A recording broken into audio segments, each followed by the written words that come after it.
Back with another video. जैसे मैंने अपनी लास्ट वीडियो में आपके साथ शेयर किया था कि total asset to debt ratio का फार्मूला होता है total assets divided by date.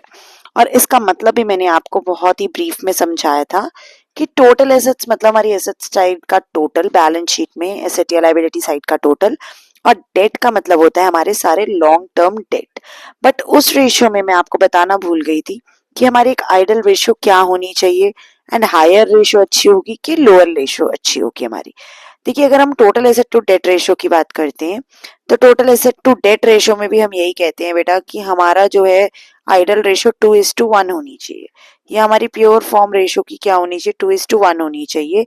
ऐसा क्यों? क्योंकि जितना हमारा एसेट्स है it should always be twice of our date.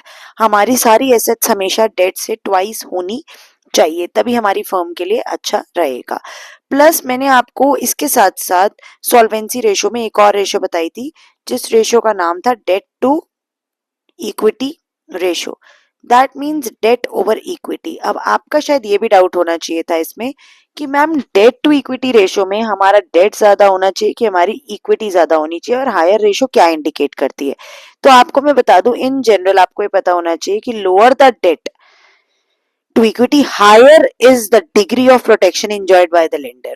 जितना कम हमारा डेट टू इक्विटी होगा, इसका मतलब है अगर हमारी डेट टू इक्विटी रेशियो जो है जितनी लोअर होगी उतना ही ज्यादा हमारे लेंडर के लिए अच्छा होगा। लेंडर के लिए अच्छा वो क्यों होगा?